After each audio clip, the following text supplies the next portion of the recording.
Hello everybody, welcome to Monday Morning Must Knows. My name is Merlin Rothfeld, and here are 3 important things to pay attention to for the upcoming trading week.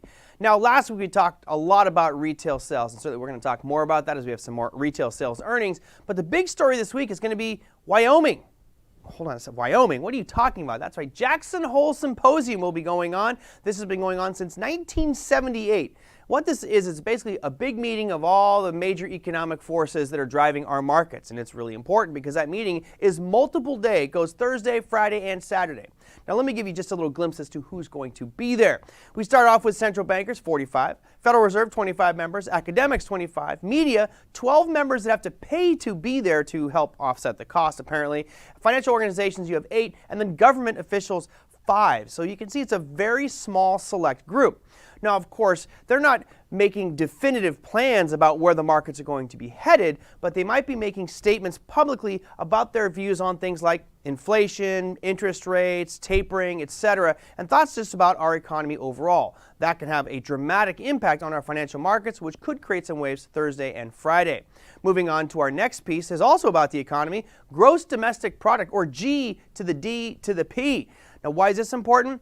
It's important because this is the preliminary reading, which is the one that the Fed is looking at the most. And the reason for that is it gives us an indication as to how our economy is performing. As you can see here, normally GDP is fairly flat, fluctuating, right around 3, 4, maybe 5%. Well, of course, when COVID hit, we had these massive spikes up and down, and now it appears we're climbing rather aggressively. And you would think that would happen given how much money has been printed. Now, the expectations are we're going to come right around somewhere about 6.5% GDP preliminary numbers. Now, that's a good number to have, but it really depends on what is stated in GDP. How do those numbers reflect the growth of the economy? Which sectors or segments of the economy will be performing better or worse?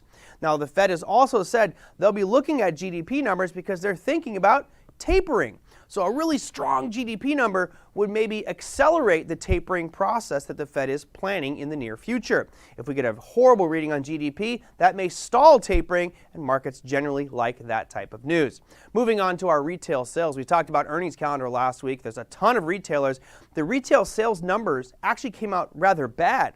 But retailers themselves not only beat expectations, but performed rather well on those numbers. Here's our earnings calendar for the upcoming trading week. As you can see, 153 companies, so a very small sample. We do have on Monday JD and Palo Alto Networks. Tuesday brings us Intuit, Medtronic, Nordstrom's, Urban Outfitters, and Best Buy. Wednesday, you've got Autodesk, Salesforce, Network Appliances, Ulta Beauty, Dick's Sporting Goods.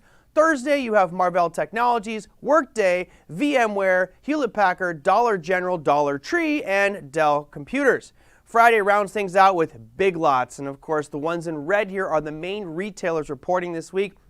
Now, what's important about that is that most reported last week and did great, and their prices went up. So might be something to kind of keep your eye on here as more retailers are reporting earnings for the upcoming trading week. That said, it's a rather quiet week. Not a lot of major tech or financial or energy firms, mainly in the retail space. That, my friends, is your Monday Morning Must Knows. We'll see you next week.